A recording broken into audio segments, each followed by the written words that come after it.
ರಾಜ್ಯಸಭೆ ಚುನಾವಣೆಯಲ್ಲಿ ಕುಪೇಂದ್ರ ರೆಡ್ಡಿ ಗೆಲ್ಲಿಸೋದಕ್ಕೆ ಪ್ಲಾನ್ ಮಾಡಲಾಗಿದೆ. ರಾಜ್ಯಸಭಾ ಅಖಾಡದಲ್ಲಿ ಎಚ್.ಡಿ. ಕುಮಾರಸ್ವಾಮಿ ಒಂದು ರಣತಂತ್ರ ಹೆಣೆದಿದ್ದಾರೆ. ವಿಧಾನಸೌಧದ ಕಚೇರಿಯಲ್ಲಿ ಎಚ್.ಡಿ. ಕುಮಾರಸ್ವಾಮಿ ಸಭೆ ನಡೆಸಿದ್ದಾರೆ. ಈ ಸಭೆಯಲ್ಲಿ ಬಿಜೆಪಿಯ ಶಾಸಕ ಸತೀಶ್ ರೆಡ್ಡಿ, ಜಿ.ಟಿ. ದೇವೇಗೌಡ, ಕುಪೇಂದ್ರ ರೆಡ್ಡಿ, ಎಚ್.ಡಿ. ಕುಮಾರಸ್ವಾಮಿ ಸೇರಿ ಹಲವರು ಭಾಗಿಯಾಗಿದ್ದರು. ಸಭೆಯಲ್ಲಿ ಪಕ್ಷದ ಸಂಖ್ಯಾಬಲದ ಕುರಿತು ನಾಯಕರು ಚರ್ಚೆ ಮಾಡಿದ್ದಾರೆ. ಯಾವ ರೀತಿ ರಣತಂತ್ರ ರೂಪಿಸಿದ್ರೆ ಕುಪೇಂದ್ರ ರೆಡ್ಡಿ ಅವರನ್ನ ಗೆಲ್ಲಿಸಿಕೊಳ್ಳಬಹುದು ಅಂತ. ಅದಕ್ಕೆ ಸಂಬಂಧಪಟ್ಟ ಹಾಗೆ ಒಂದು ಸಭೆ ಮಾಡಿ ಮಹತ್ವದ ಚರ್ಚೆ ಕೂಡ ನಡೆಸಿದ್ದಾರೆ.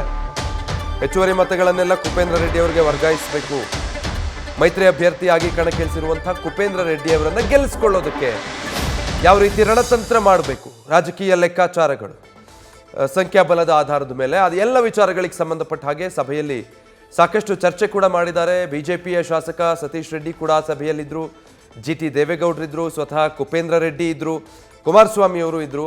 ಎಲ್ಲ ಸೇರಿ ಈ ಸಭೆಯಲ್ಲಿ ಪಕ್ಷದ ಸಂಖ್ಯಾಬಲದ ಕುರಿತು ಎಲ್ಲ ನಾಯಕರು ಕೂಡ ಚರ್ಚೆ ಮಾಡಿದ್ದಾರೆ. ಯಾವ ರೀತಿ ಇಲ್ಲಿ ನಾವು ರಣತಂತ್ರವನ್ನು ರೂಪಿಸಿದ್ರೆ ಕುಪೇಂದ್ರ ರೆಡ್ಡಿ ಅವರನ್ನು ಆಯ್ಕೆ ಮಾಡೋ ಹಾಗೆ ಮಾಡಬಹುದು, ಏನು ರಾಜಕೀಯ ಲೆಕ್ಕಾಚಾರಗಳು ಇಲ್ಲಿ ವರ್ಕೌಟ್ ಆಗತ್ತೆ ಅಂತ. ಕೊನೆ ಕ್ಷಣದಲ್ಲಿ ಆಚಾರ್ಯನ್ನು ಹಾಗೆ ಮತ್ತೋರ್ವ ಅಭ್ಯರ್ಥಿಯನ್ನು ಮೈತ್ರಿ ಅಭ್ಯರ್ಥಿಯಾಗಿ ಕಣಕ್ಕಿಳಿಸಿದ್ದಾರೆ. ನಾಮಪತ್ರ ಸಲ್ಲಿಕೆಗೆ ಇವತ್ತು ಕೊನೆಯ ದಿನ ಆಗಿದ್ದರಿಂದ ಇವತ್ತು ಕುಪೇಂದ್ರ ರೆಡ್ಡಿ ಅವರು ಕೂಡ ರಾಜ್ಯಸಭೆಗೆ ಅಭ್ಯರ್ಥಿಯಾಗಿ ಕಣಕ್ಕಿಳಿತಾ ಇದ್ದಾರೆ. ಅದು ಕೂಡ NDA ಮೈತ್ರಿ ಅಭ್ಯರ್ಥಿಯಾಗಿ, JDS BJPಯ ಮೈತ್ರಿ ಅಭ್ಯರ್ಥಿಯಾಗಿ ಕುಪೇಂದ್ರ ರೆಡ್ಡಿ ಕಣಕ್ಕಿಳಿತಾ ಇದ್ದಾರೆ. ಅದಕ್ಕೆ ಸಂಬಂಧಪಟ್ಟ ಹಾಗೆ ಈ ಸಭೆಯಲ್ಲಿ ಸಾಕಷ್ಟು ಚರ್ಚೆ ಮಾಡಿದ್ದಾರೆ. ಡೀಟೇಲ್ಸ್ ಕೊಡ್ತಾರೆ ಮಂಜುನಾಥ್, ಲೈವ್ನಲ್ಲಿ ಜಾಯ್ನ್ ಆಗ್ತಾ ಇದ್ದಾರೆ. ಮಂಜುನಾಥ್, ಈಗ ಕುಪೇಂದ್ರ ರೆಡ್ಡಿರನ್ನ ಗೆಲ್ಲಿಸಿಕೊಳ್ಳಬೇಕು ಅನ್ನೋದು ಆಗಿದ್ರೆ ರಣತಂತ್ರ ಏನು, ಯಾವ ರೀತಿ ಲೆಕ್ಕಾಚಾರಗಳು ಮತ್ತೆ ಅದರ ಸಾಧ್ಯತೆಗಳು ಏನಿದೆ?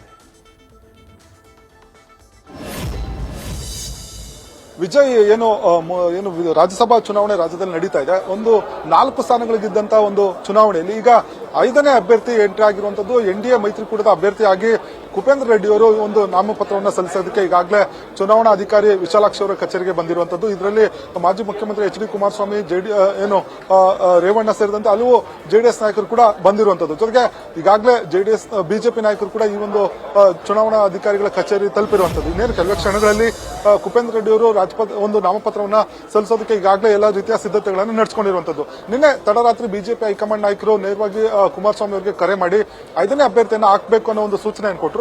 ತಕ್ಷಣ ಎಲ್ಲವೂ ಕೂಡ ಸಿದ್ಧತೆ ನಡೆಸಿಕೊಂಡು ಕುಪೇಂದ್ರ ರೆಡ್ಡಿ ಅವರು ಈಗ ನಾಮಿನೇಷನ್ ಹಾಕೋದಕ್ಕೆ ಬಂದಿರುವಂತದ್ದು. ಇಲ್ಲಿ ಪ್ರಮುಖವಾಗಿ ಒಬ್ಬ ಒಂದು ರಾಜ್ಯಸಭಾ ಸದಸ್ಯ ಆಯ್ಕೆ ಆಗಬೇಕಾದ್ರೆ 45 ಮತಗಳು ಬೇಕಾಗಿರುವಂತದ್ದು.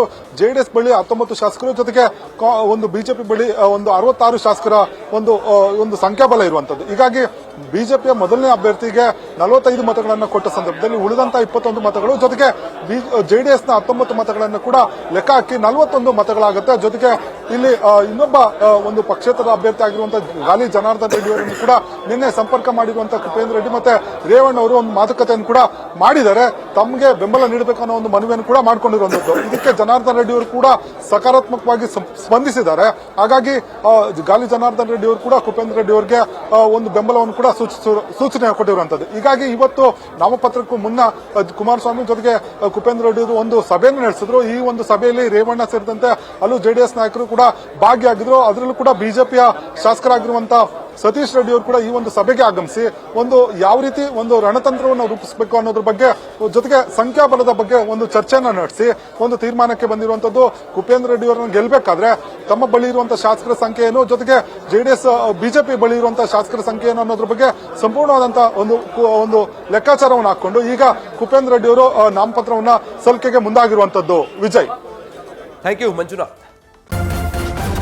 ನ್ಯೂಸ್ ಫಸ್ಟ್, ನಿರ್ಭೀತಿಯಿಂದ ನಿಮ್ಮ ಪರವಾಗಿ.